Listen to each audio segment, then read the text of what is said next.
Winners അക്കാഡമിയുടെ 25ാമത്തെ ക്ലാസ്സിലേക്ക് എല്ലാവർക്കും സ്വാഗതം. ഞാൻ രാജൻ മാഷ്. നമ്മൾ ഇന്നലെ കോസ്റ്റ് അക്കൗണ്ടിങ്ങിൽ ഒരു പാഠം പഠിച്ചു. അതായത് ബഡ്ജറ്റ് കൺട്രോൾ. അതിനകത്ത് നിങ്ങൾക്ക് ചോദിക്കാൻ സാധ്യതയുള്ള പ്രോബ്ലം ബന്ധപ്പെട്ട ക്യാഷ് ബഡ്ജറ്റ് പഠിച്ചു. 2 എക്സാമ്പിൾ ഇന്നലെ ചെയ്തു. ഇന്ന് നമ്മൾ നിങ്ങൾക്ക് വേണ്ടി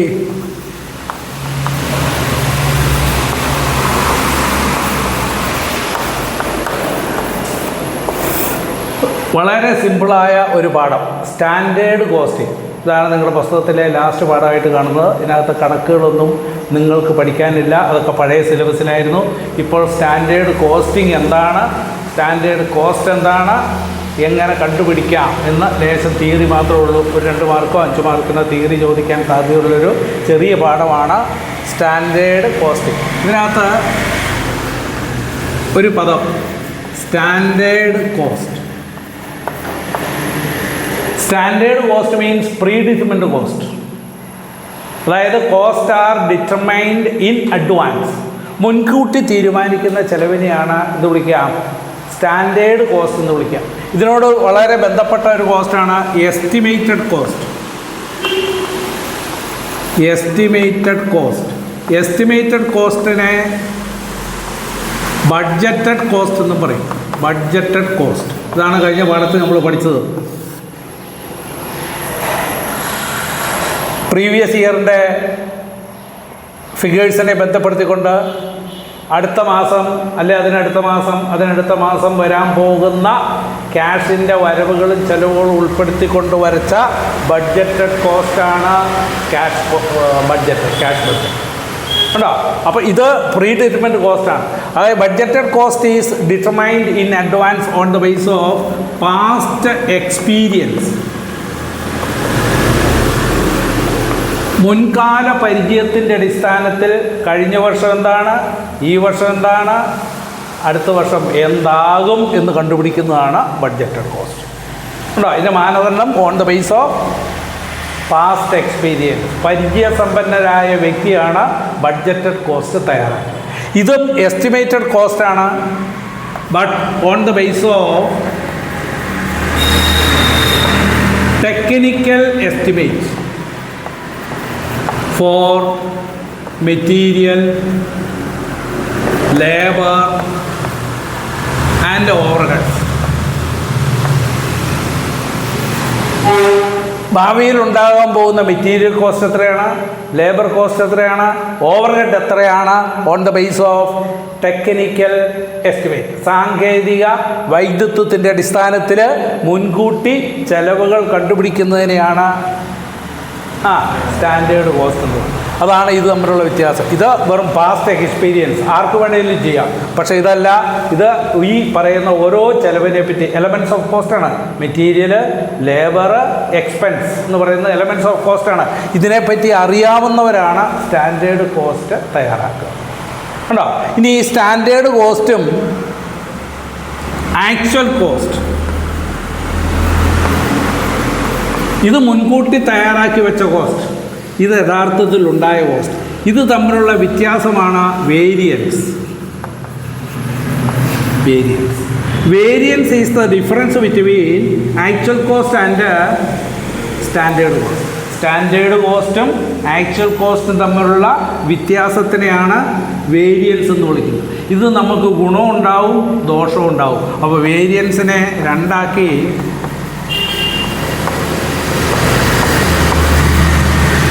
എന്താണ് ഫേവറബിൾ വേരിയൻസും അൺഫേവറബിൾ വേരിയൻസ്. ഇതിന് വേറൊരു പേരുണ്ട്, അഡ്വേഴ്സ്.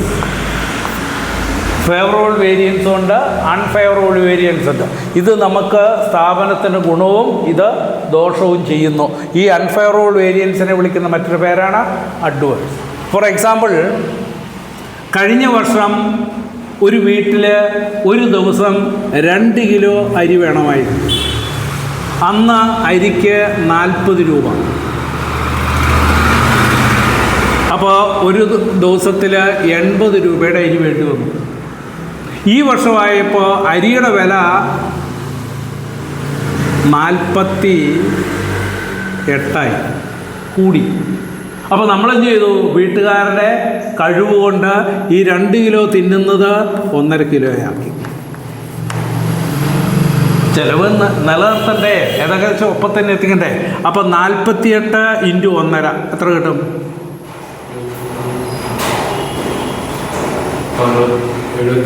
72 ഉണ്ടോ? അപ്പം കഴിഞ്ഞ കൊല്ലം അരിക്ക് വേണ്ടി ഒരു ദിവസം 80 രൂപ ചിലവാക്കിക്കൊണ്ടിരുന്ന വീട്ടുകാർ ഈ വർഷം അരിയുടെ വില കൂടിയതിൻ്റെ അടിസ്ഥാനത്തിൽ ഉപയോഗം കുറച്ചുകൊണ്ട് ടോട്ടൽ എക്സ്പെൻസിൽ വ്യത്യാസം വരുത്തി.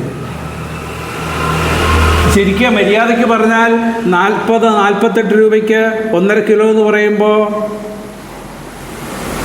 അല്ല 2 കിലോ എന്ന് പറഞ്ഞാൽ 96 രൂപയാവും. കഴിഞ്ഞ ദിവസത്തെ നിലവാരത്തിലാണ് ചോറ് കഴിച്ചുകൊണ്ടിരുന്നതെങ്കിൽ ഈ ദിവസം അതിന് 96 ആവും. അപ്പം നമ്മളെന്ത് ചെയ്തു? 4 തവി ചോറെന്നുള്ളത് 3.5 തവിയാക്കി. അപ്പോൾ ക്വാണ്ടിറ്റിയിൽ കുറവ് വന്നു. ഇങ്ങനെ ചിലവിനെ നിലനിർത്തുന്ന പണിയാണ് വേരിയൻസ്. ഉണ്ടോ? അപ്പോൾ ഇവിടെ ടോട്ടൽ കോസ്റ്റ് നോക്കുമ്പോൾ കുറഞ്ഞു, പ്രൈസ് പെർ യൂണിറ്റ് നോക്കിയാൽ കൂടി.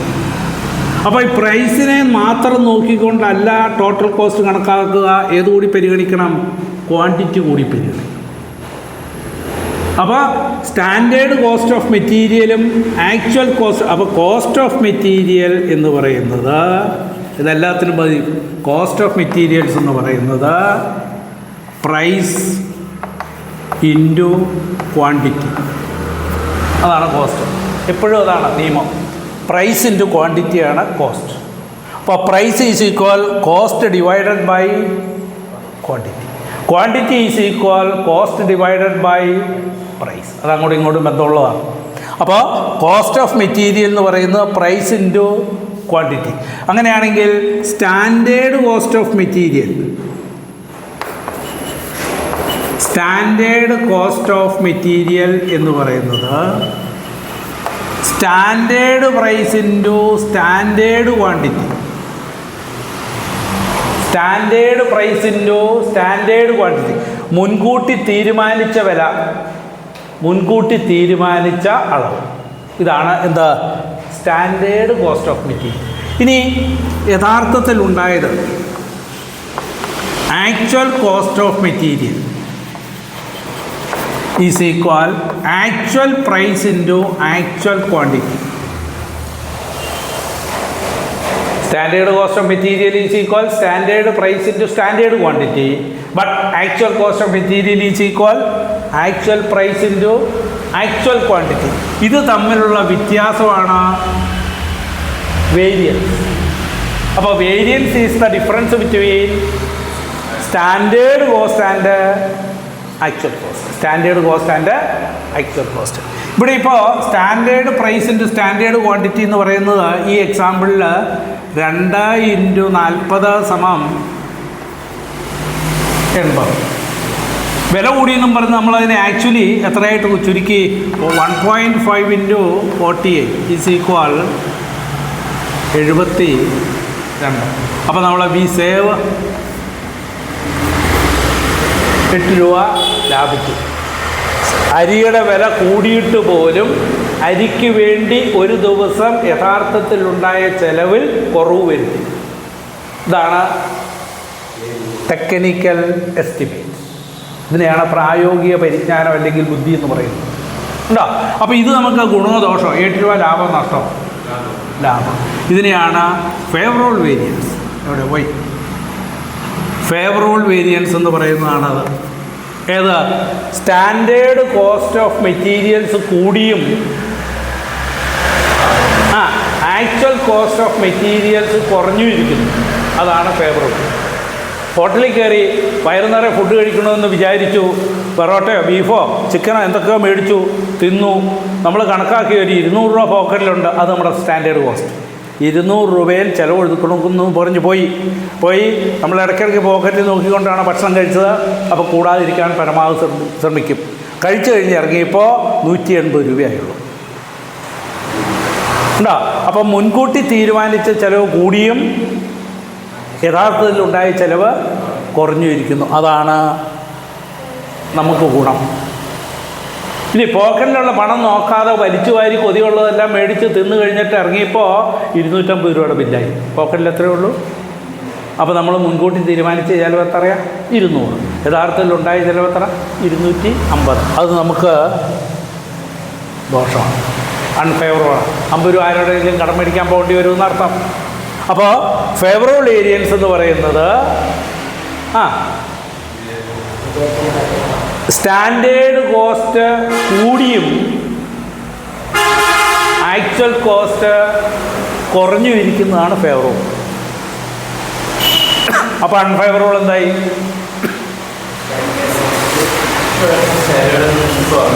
സ്റ്റാൻഡേർഡ് കോസ്റ്റ് കുറഞ്ഞും മുൻകൂട്ടി തീരുമാനിച്ച ചെലവ് കുറവും യഥാർത്ഥത്തിൽ ഉണ്ടായ ചെലവ് കൂടുതലും ആവുമ്പോഴാണ് എന്താ? അൺഫേവറബിൾ. ഇത് മെറ്റീരിയൽസിനുണ്ടാവും, ലേബറിനുണ്ടാവും, ഓവർ ഹെഡ്സിനുണ്ടാവും. അപ്പോൾ മെറ്റീരിയൽസിൻ്റെ standard cost of materials minus actual cost of materials ആണ് എന്ത്? Favourable variance. ഇനി actual cost of materials minus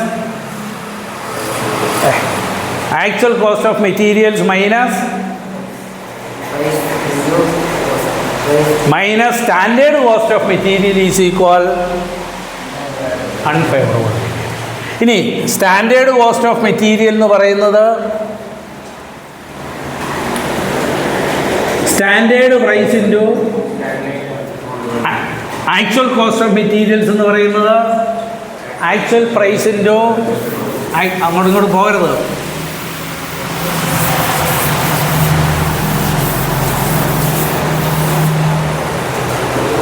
then material cost variance, MCV short form.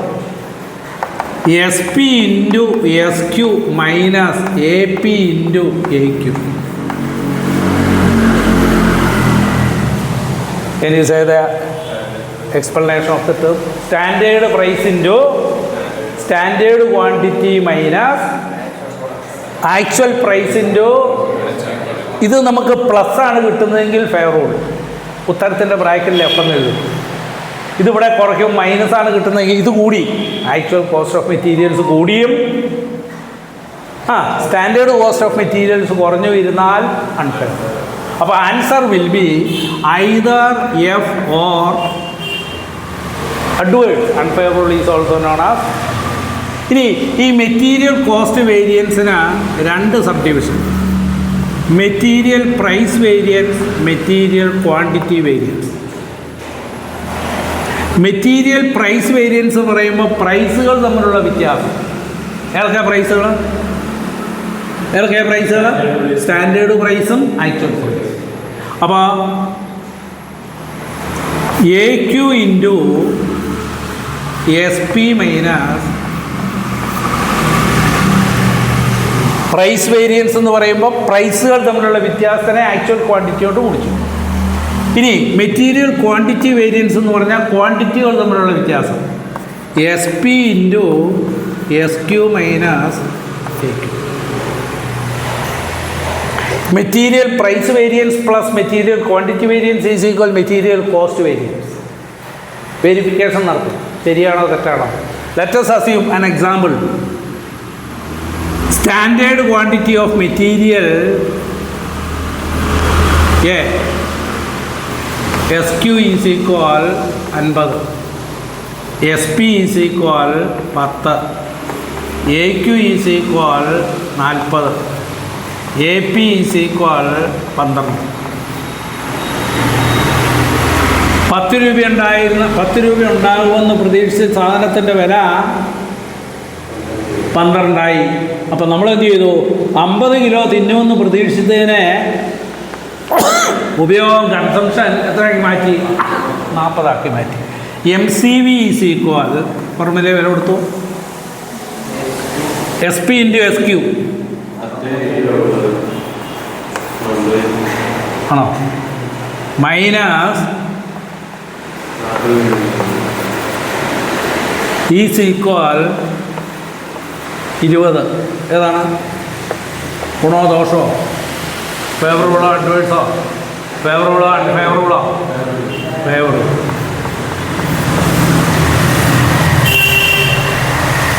Then MPV is equal actual quantity എത്ര? 40 into SP 10 minus 12 is equal 40 into minus 2 is equal 80 adverse. Minus ഒന്നും എഴുതില്ല, 80. ഇനി MQV is equal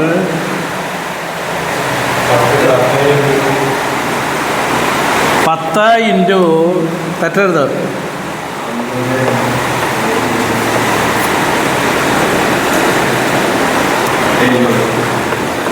10 into 10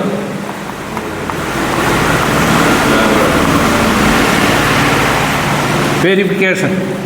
MCV is equal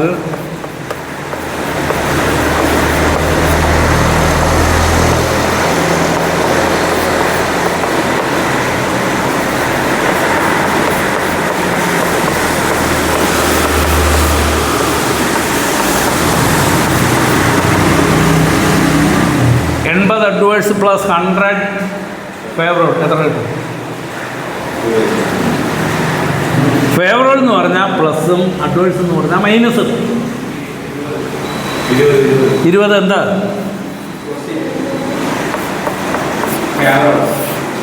എന്താ equalise ചെയ്തത്? ഇതാണ് verification. നമ്മുടെ ഈ കിട്ടിയ ഉത്തരം ശരിയാണോ എന്നറിയാൻ വേണ്ടി ഈ വെരിഫിക്കേഷൻ നടത്തി നോക്കിയാണ്. അപ്പോൾ നമുക്ക് MCV is equal MPV plus MQV. ഇനി ഈ MQവിനെ വീണ്ടും രണ്ടാക്കി തിരിക്കും. ഇതൊന്നും നിങ്ങൾക്ക് ഡീറ്റെയിൽ ആയിട്ട് പഠിക്കാനില്ല, ഞാനൊരു ജനറൽ ഐഡിയക്ക് വേണ്ടി തരുന്നതാണ്. ഫർദർ അഡ്വാൻസ് ക്ലാസ്സിലേക്ക് MCOMനോ CAക്കോ ICAAക്കോ ACCAക്കോ CMAക്കോ ഒക്കെ പോകുമ്പോൾ ചിലപ്പോൾ ഇതിൻ്റെ എക്സ്പ്ലനേഷൻസ് ഒക്കെ വരും. ഇത് മെറ്റീരിയൽ ഈൽഡ് വേരിയൻസും material mix variance. Material yield variance plus material mix variance is equal material quantity variance. Material quantity variance plus material price variance is equal material cost variance. ഇതുപോലെ ലേബറിനുണ്ട്. Labour cost variance. പ്രൈസ് മാറിയിട്ട് ഉണ്ടാവും rate ആവും. Price മാറിയിട്ട് rate ആവും. സാധനങ്ങൾക്ക് വില, കൂലിക്കാരന് അവൻ്റെ കൂലി നിരക്ക്. ഇനി ക്വാണ്ടിറ്റി മാറിയിട്ട് ടൈമാവും. അപ്പോൾ ഇവിടെ എന്ത് വരും എന്ന് പറഞ്ഞാൽ SR ഇൻറ്റു, അപ്പോൾ ക്വാണ്ടിറ്റി ടൈമാവും, പ്രൈസ് റേറ്റ് ആവും. അപ്പോൾ ഇവിടെ LCV LRV എന്താണ്? ഇത് തന്നെ. LRV എന്താ വരിക? അപ്പം ആക്ച്വൽ ക്വാണ്ടിറ്റിക്ക് എന്തെഴുതും ഇവിടെ? എന്താണ് ഇങ്ങനെ ആലോചിച്ചു? SP-ക്ക് തുല്യമാണ് SR, ST-ക്ക് തുല്യമാണ്, SQ-ന് തുല്യമാണ് ST, AP-ക്ക് തുല്യമാണ് AR, AQ-ന് തുല്യമാണ് AT. അപ്പോൾ LCV is equal ST into SR minus AT into AR. ഉണ്ടോ? പിന്നെ LRV labour rate of way variance. പിന്നെ LEV ലേബർ എഫിഷ്യൻസി വേരിയൻസ്. ഈ LRV എന്ന് പറയുന്നത് ഇതിൻ്റെ സാദൃശ്യം, LEV എന്ന് പറയുന്നത് ഇതിന്. അപ്പോൾ LRVയുടെ ഫോർമുല എന്തായിരിക്കും നിങ്ങളൊന്ന് പറയും? ഇതിനെ അടിസ്ഥാനപ്പെടുത്തിക്കൊണ്ടാണ്. AQവിൻ്റെ സ്ഥാനത്ത് ആരെ എഴുതും? AT into SR minus AR അല്ലേ? അങ്ങനെയാണ് labour efficiency variance.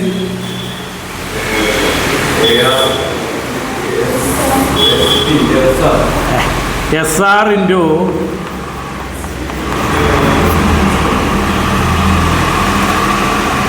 Material cost variance പഠിച്ച, അല്ല കോസ്റ്റ് വേരിയൻസ് പഠിച്ച പോലെ തന്നെ LRV പ്ലസ് LEV സമം എന്താണ് മെറ്റീരിയൽ കോസ്റ്റ് വേരിയൻസും ലേബർ കോസ്റ്റ് വേരിയൻസും. പിന്നെ ആ പാഠം അത്ര ആ തിയറി എടുത്ത് 2 പ്രാവശ്യം വായിച്ചാൽ ഇന്ന് ക്ലിയറാണ്. ഒരു 5 മാർക്കിൻ്റെ തിയറി, പ്രോബ്ലമൊന്നുമില്ല, 5 മാർക്കിൻ്റെ തിയറി ഉണ്ടോ? എന്തെങ്കിലുമൊക്കെ മനസ്സിലായവർ ഈ വീഡിയോ സബ്സ്ക്രൈബ് ചെയ്യുക, ലൈക്ക് ചെയ്യുക, കൂട്ടുകാർക്ക് ഷെയർ ചെയ്യുക. Okay, thank you.